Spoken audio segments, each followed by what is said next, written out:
Can you feel that? That poison coursing through your veins, crippling your system, leaving you a shadow of your former self. Vi can feel it. She feels it every moment of every day, and she wants to share that feeling with her opponents. The game notes that Vi has been infected by a deadly poison. She's a freedom fighter desperately searching for a cure, but in the meantime, she lives to see those who stand against her die slowly.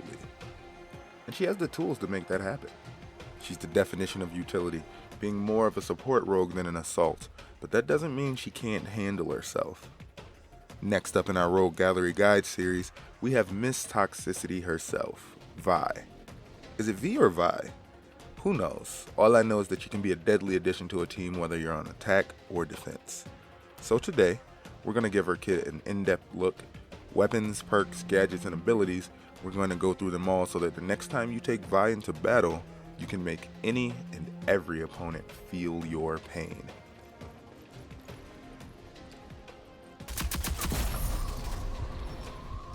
Come on, get up! Lethal out. Enemies are running low on reinforcements.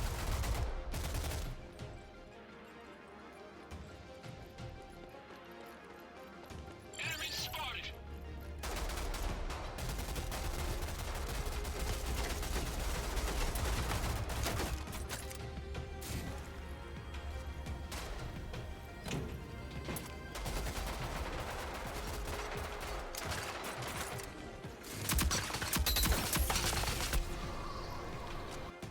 Overall, I'd say that Vi is a pretty versatile character in both weapons and abilities, perhaps the most versatile.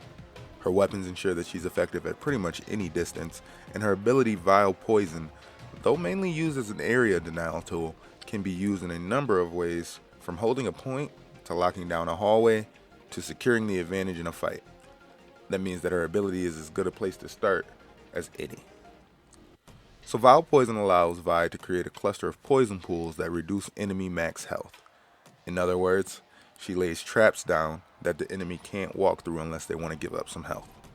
Activating this ability sees Vi's movement speed reduced while she aims the pools and eventually lets them go to spread wide over an area.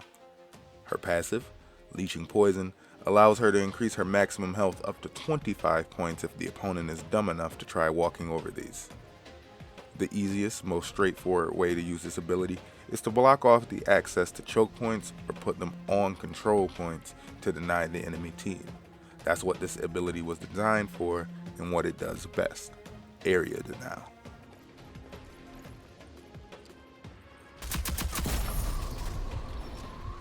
Come on, get up! Lethal out. Enemies are running low on reinforcements.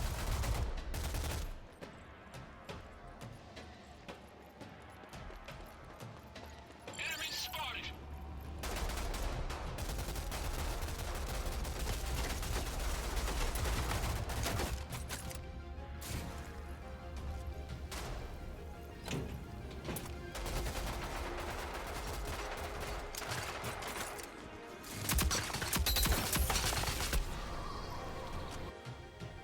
There are many reasons you'd want to deny an area in this game, the main being that you don't want the enemy team on the point.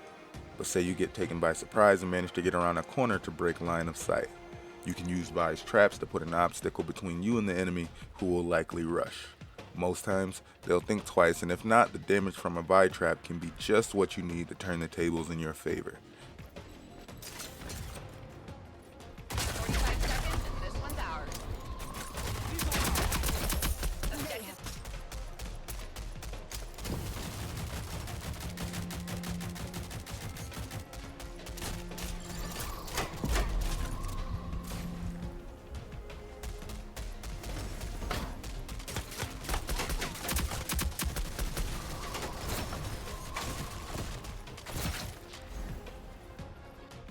You can make use of the same tactic to get a heal off in a bit of a risky situation.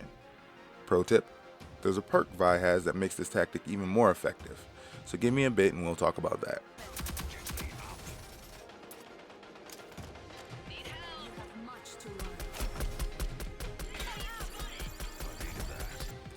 Use the same thought process to stop the enemy team from healing someone that's downed. As you down someone, throw your traps on their body as a deterrent. They'll either have to crawl out or die, but one thing for certain, nobody is going in there to help them as they take damage.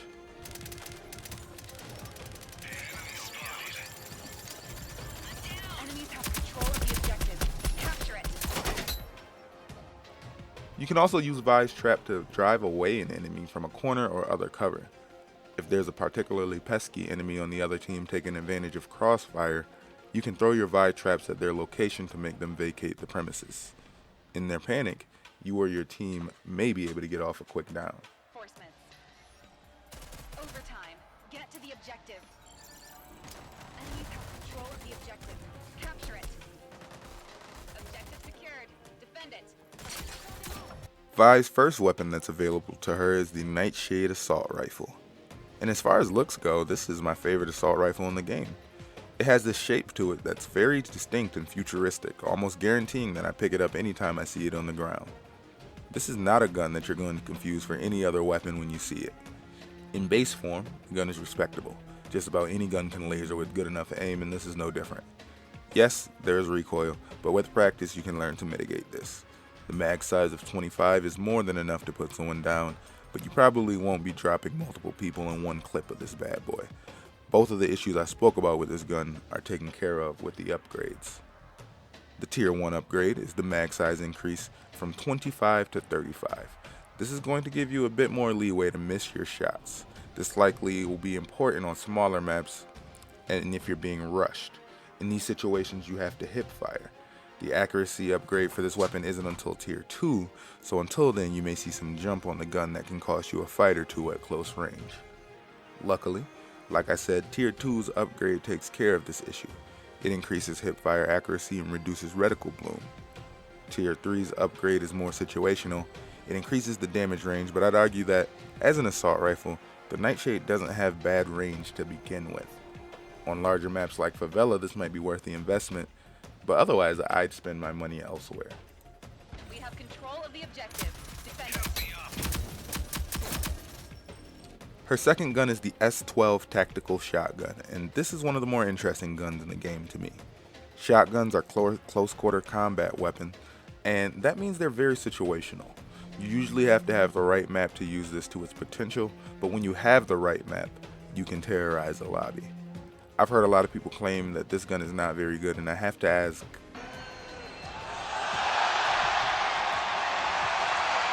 What? this thing, like any shotgun, is a beast in close quarters. It's a semi-auto shotgun that in its base form starts with 6 shots, more than enough to drop anybody that gets too close. The fire rate is good for a shotgun as well. It's not as good as Lancer's shotgun, that thing might as well be an automatic rifle, but the S12 Tactical is no slouch in its own right. The reload time isn't bad, and you don't have to wait for a full reload to fire. The Tier 1 upgrade increases that mag size, and if you're someone that likes to spray and pray, this should do well for you. If you're like me and are usually a bit more accurate with your shotgun shots, this upgrade is really just a stepping stone to the Tier 2 upgrade. The Tier 2 increases the hipfire accuracy, and any shotgun player will let you know that this is the one you want. The control spread along with the ability to spam shots should help you win a good amount of fights. The Tier 3 increases the damage range, same as with the Nightshade, though again I can't recommend this. If you're considering increasing damage range on this shotgun, you likely should be using a Nightshade.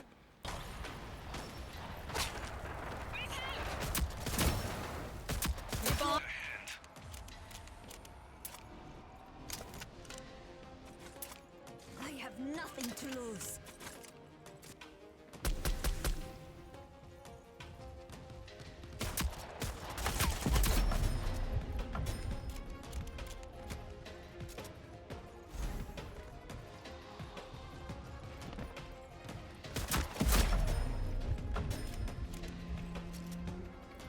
We meet again.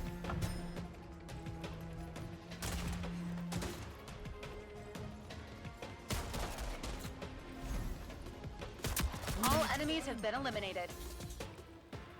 Vi's pistol is the Executioner. The name is very edgy for a gun that's very normal. This thing is your basic semi-auto pistol with 12 shots in the clip and a reasonable fire rate. This gun, like most pistols in the game, should not be slept on, especially if you decide to run with the shotgun. This weapon does good damage and is incredibly accurate when ADSing. The tier 1 upgrade increases the clip size so you can take down more enemies or maybe even whiff a few shots without having to reload right away. This is useful during pistol round, as sometimes these fights come down to who has bullets left to fire. The tier 2 upgrade is more useful of the two here, as it increases hipfire accuracy and reticle bloom.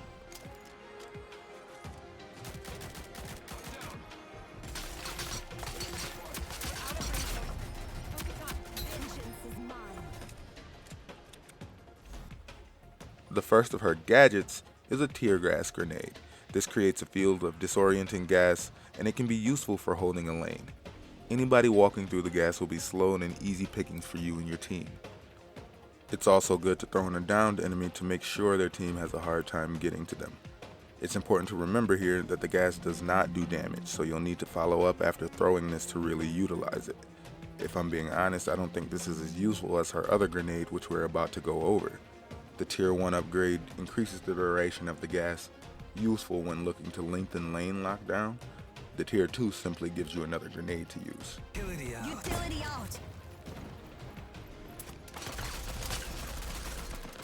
need a hand. Move here. I need a hand.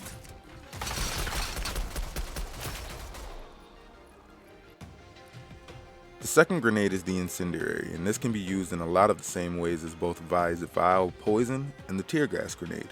You can deny area easily with these tools, and in the case of vial poison and the incendiary grenades, you can do damage.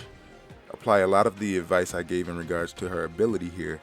Use it to block paths and deny corners or cover. The thing to remember here is that you can hurt yourself and your teammates with a bad throw, unlike her ability. The tier 1 makes the pool of fire bigger to cover and deny more area.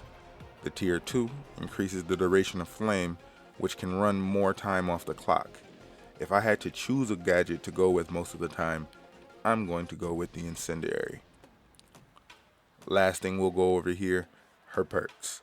Vi's perks solidify her as strong support, and for my playstyle, that's not necessarily the most enjoyable. For some though, that's going to put Vi right up their alley. The first perk is evade, and this is self-explanatory. You move faster when you take damage, which can help you get to cover. In Vi's case, getting to cover and being able to throw your ability can completely change the tide of a fight in your favor, so this is definitely a good one to have. The second perk is cloaked, and this is more of a situational one. Vi is not generally a character that should be used on the flank. Her role is better suited at the front lines of battle near control or choke points, being that most of the time you'll be in the heat of battle and clearly visible. Preventing yourself from being revealed isn't anywhere as important as it sounds. I'd say skip cloak when it comes to Vi, even if the enemy team has intel rogues like Dallas or Talon. The third perk is tenacity, which allows you to take reduced damage from explosives. This could be useful, especially if the other team has a Dema or likes to use trip mines, but outside of these situations, I don't see too many occasions where you pick this over some of the other stronger perks Vi has available to her. The fourth is Helping Hand, which lets you revive teammates faster. This is just about always a good idea for Vi, as her area denial abilities only work for so long before they fade away and the enemy can push again. The team that picks each other up is more often than not going to be the team that wins.